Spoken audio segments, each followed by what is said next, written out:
Sebelum firman Tuhan dibacakan dan diberitakan, marilah kita tunduk menghadap Tuhan dalam doa, memohon pertolongan Roh Kudus. Allah Bapa di sorga, kami menghormati Engkau, dan kami juga menghormati firman-Mu. Biarlah ibadah ini menjadi sebuah ibadah di mana kami sungguh menunjukkan bahwa kami menghormati diri-Mu dan firman-Mu. Biarlah ketika firman-Mu dibaca dan direnungkan dan diberitakan, kami memberikan tempat yang terbaik untuk firman itu di dalam hati kami. Roh Kudus, mampukan kami untuk mendengar, mampukan kami untuk merenungkan, menyimpannya di dalam hati, dan mampukan kami untuk menaati dan menerjemahkan pesan-pesannya dalam hidup kami setiap hari.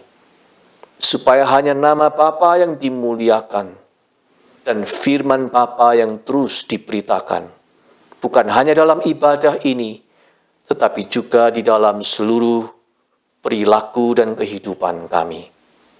Di dalam nama Tuhan Yesus kami berdoa. Amin. Pembacaan Alkitab diambil dari kitab Keluaran pasal 20 ayat 15. Jangan mencuri. Demikianlah pembacaan Alkitab. Berbahagialah kita yang mendengar firman Allah dan memeliharanya. Haleluya.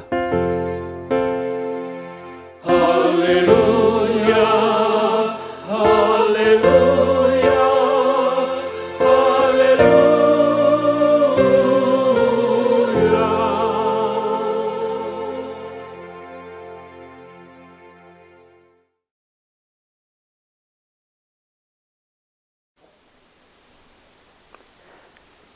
Hari ini kita tiba pada perenungan akan hukum yang ke-8 dari The Ten Commandments. Khotbah pada hari ini diberi judul, "Itu bukan milikmu."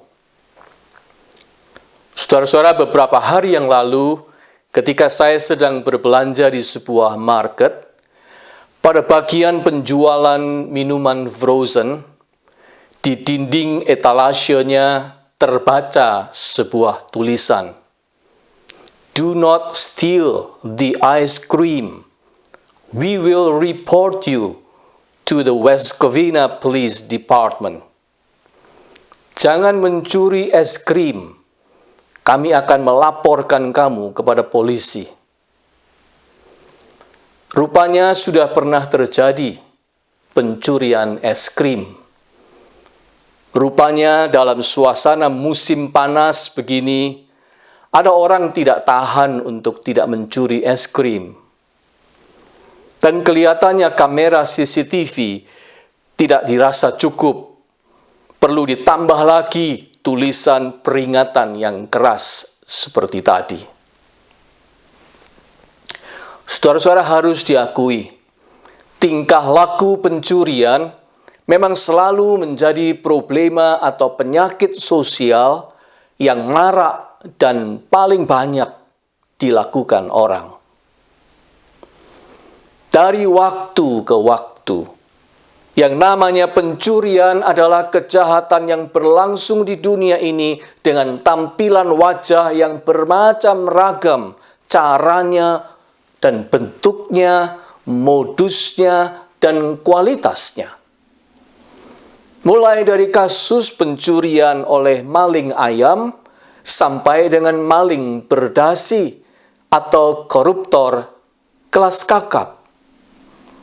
Entah pencurian barang, pencurian data, pencurian hak cipta, penggarongan rumah, atau penjarahan toko di tengah kerusuhan atau amuk massa.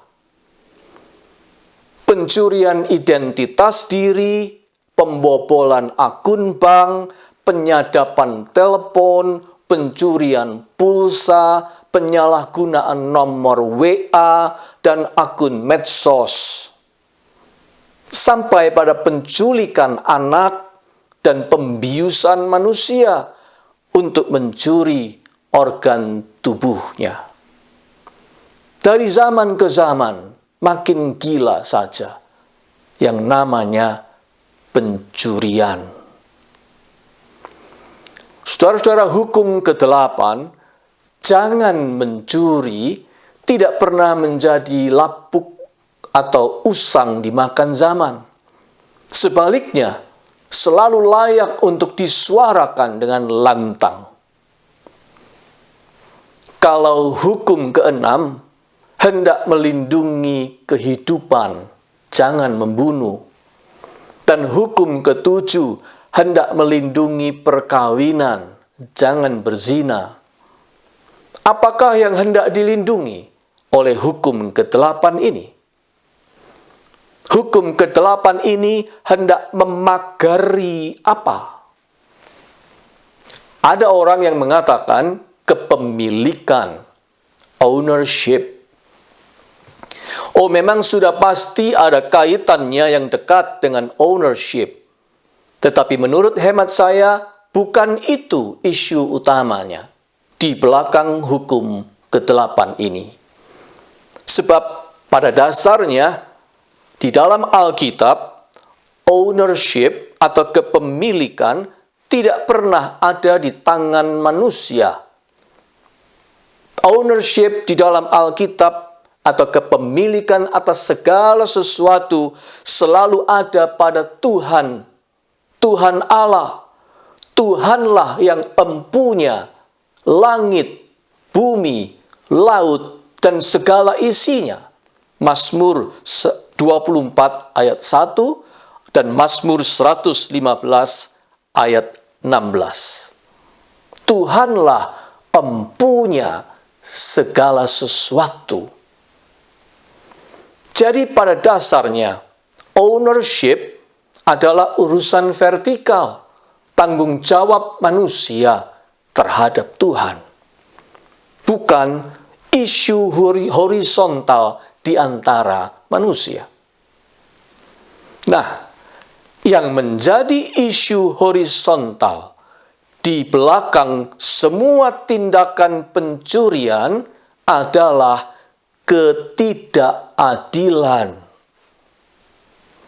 Pencurian selalu melahirkan keuntungan bagi satu pihak, pencurinya, tetapi serentak kerugian bagi si korbannya yang dicuri.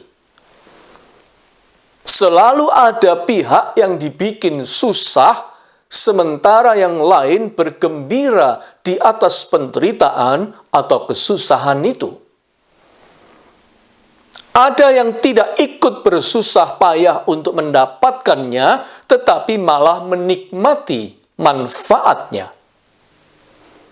Ada yang menikmati laba, menikmati kelebihan, menikmati pujian, menikmati kesenangan dan kenyamanan, atau memperoleh kredit dan fasilitas, tetapi ongkosnya dibebankan kepada pihak atau orang lain. Itulah yang selalu terjadi pada pencurian. Sesuatu yang layaknya dinikmati oleh yang berhak, ternyata pindah tangan tanpa permisi kepada yang tidak berhak sama sekali. So unfair. Betapa tidak adilnya. Dan ketidakadilan dalam kasus-kasus pencurian di dunia ini selalu menimpa kedua pihak ini. Pihak yang lengah dan pihak yang lemah. Yang pertama, pihak yang lengah. Secara umum, saudara-saudara, orang yang menjadi korban pencurian berada dalam kondisi yang lengah, sedang tidak berjaga-jaga, atau memang dibuat tidak waspada. Itu sebabnya dia atau mereka mudah kecolongan. Ada yang kepunyaannya dicuri ketika dia sedang tidur, atau ketika dia sedang pergi. Ada yang dibujuk, dirayu, diiming-imingi janji-janji palsu. Bahkan ada yang sengaja dirinya dibuat mabuk, dibius, atau dihipnotis. Ada yang untuk sekian waktu lamanya tidak merasa sama sekali dirinya diperdaya. Tidak merasa sama sekali sedang kecurian. Akibat lihainya, begitu hebatnya trik yang dilakukan oleh si pencuri. Pencurian selalu mentargetkan siapa yang sedang lengah, sedang tidak alert, tidak waspada. Oleh karena itu, langkah preventif atau pencegahan selalu diperlukan. Hukum ke-8 adalah perintah untuk berjaga-jaga. Be alert. Itu menjadi pagar untuk melindungi jangan sampai terjadi ketidakadilan yang saya singgung tadi. Perintah ini secara preventif mau mencegah orang untuk jangan mencuri, tetapi serentak sekaligus untuk mencegah orang untuk jangan sampai dicuri. Bermawas dirilah. Waspadalah, hati-hatilah. Saudara-saudara, apalagi di masa-masa sulit seperti sekarang ini. Banyak upaya pencurian menggunakan modus yang bermacam-macam untuk mengelabui orang, mencari siapa yang lengah. Baik itu terjadi di tempat-tempat umum maupun yang mendatangi rumah demi rumah. Ada curanmor, pencurian kendaraan bermotor, pemalsuan identitas, identity theft, pembobolan ATM, penyamaran sebagai petugas dari instansi ini atau instansi itu, padahal bohong, dan sebagainya. Inti kata adalah, jangan sampai kita lengah. Jangan sampai kelengahan kita, ketidakwaspadaan kita, membuat kita dengan mudah dan leluasa dimanfaatkan. Ada orang yang mencuri sesuatu dari kita. Kelengahan pihak yang lengah harus kita waspadai. Yang kedua, saudara-saudara, yaitu pihak yang lemah. Pencurian jangan hanya dibayangkan sebagai tindakan oleh mereka yang sedang terjepit kondisi ekonominya saja, ekonomi lemah, yang kemudian memilih jalan untuk mencuri. Jangan, bukan hanya itu.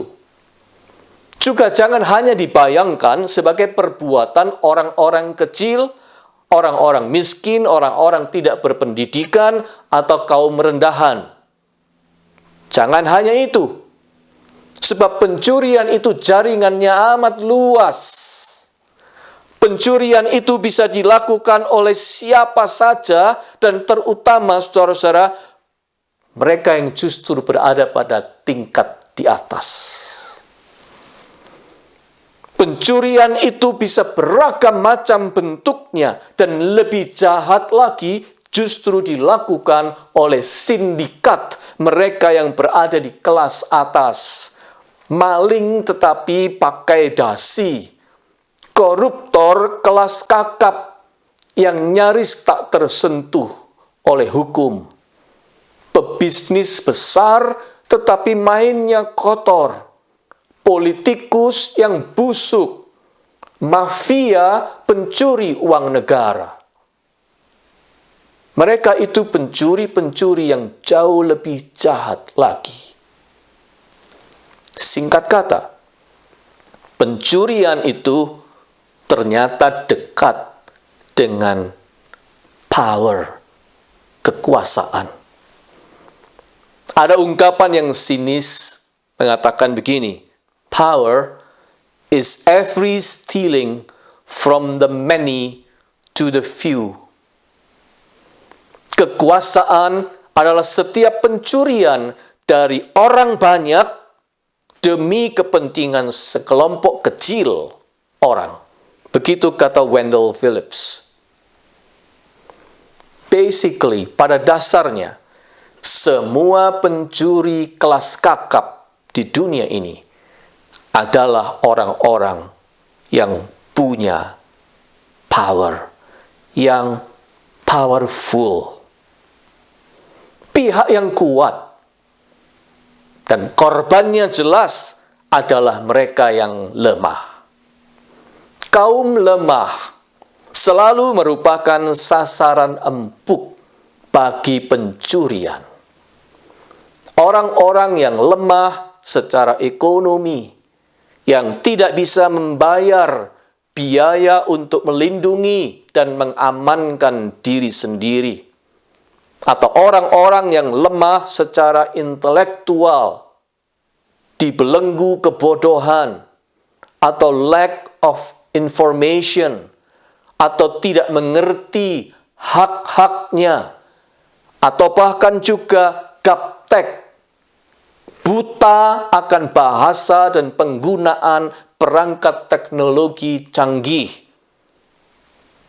sehingga mudah diperdaya, atau juga lemah secara politis, menjadi minoritas yang terdiskriminasi. Semua kaum lemah dalam bentuk apapun adalah sasaran untuk pencurian, apalagi pencurian kelas tinggi. Target kedua dari tindak pencurian adalah kaum lemah. Saudara-saudara, perintah jangan mencuri juga sebagai sebuah pagar pencegah dua arah.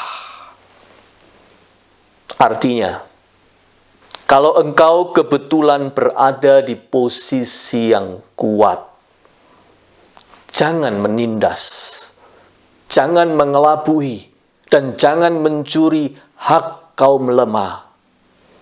Kalau dirimu mengupah mereka, berikanlah upah yang pantas dan jangan ditahan-tahan atau ditunda-tunda untuk memberikannya. Apa yang bagimu bukan jumlah yang berarti, bagi orang kecil itu untuk menyambung hidup tiap-tiap hari.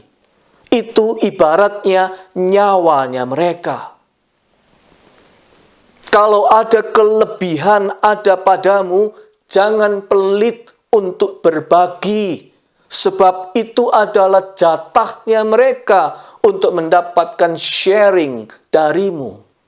Begitulah kira-kira bunyi firman Tuhan di dalam Ulangan 24 ayat 14-18 yang tadi kita dengar dibacakan di depan sebagai bacaan penopang.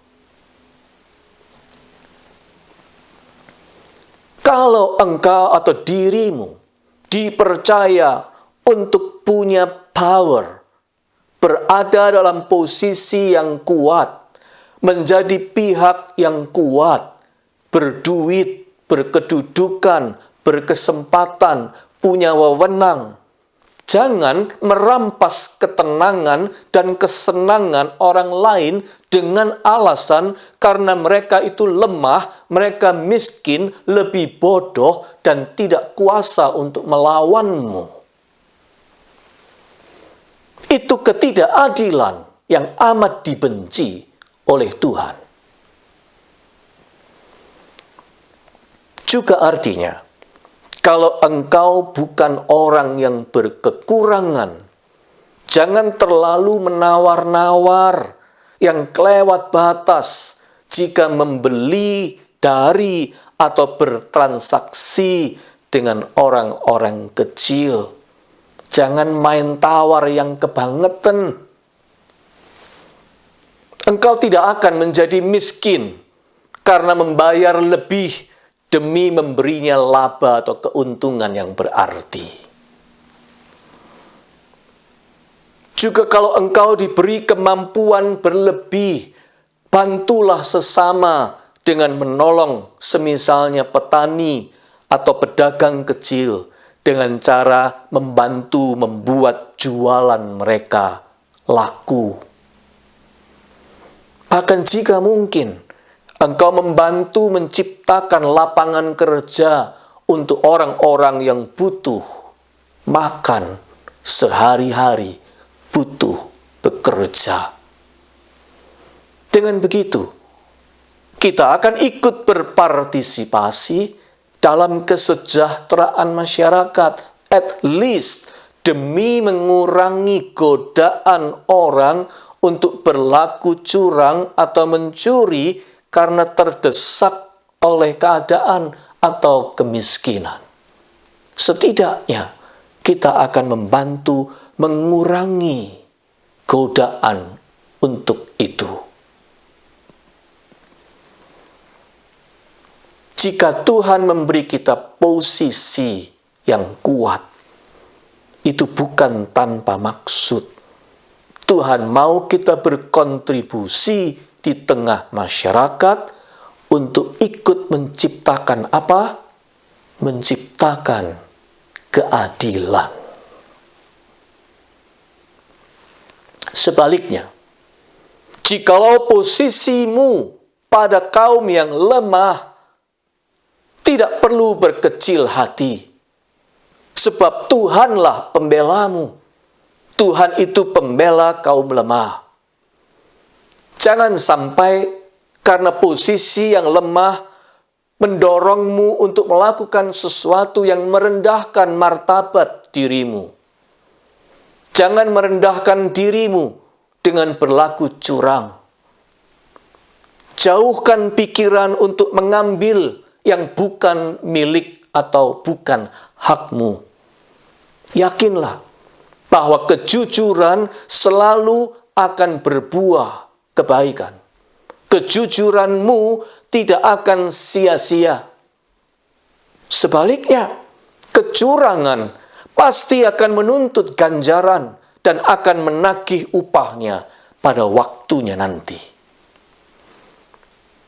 Bangsa Kambodia punya pepatah yang bilang begini, stealing may bring profit, but hanging costs far more. Mencuri mungkin saja membawa untung buat kita, tetapi juga menyisakan kerugian yang jauh lebih besar. Meskipun dari bawah, berjuanglah supaya engkau menjadi kuat. Meskipun dari bawah, bekerja keraslah untuk bisa punya harta dari hasil kerja keras. Berupayalah supaya engkau berpengetahuan luas, faham informasi, tidak gaptek sehingga tidak mudah dikelabui. Dan kemudian kalau engkau sudah menjadi lebih kuat, engkau bisa membimbing dan membela yang lemah. Tuhan mencari orang-orang yang tidak suka pada kecurangan. Orang-orang yang dapat berkata dengan tegas kepada dirinya sendiri, itu bukan milikmu. Orang-orang yang menjunjung tinggi kejujuran dan kerja keras dan anti pada pencurian.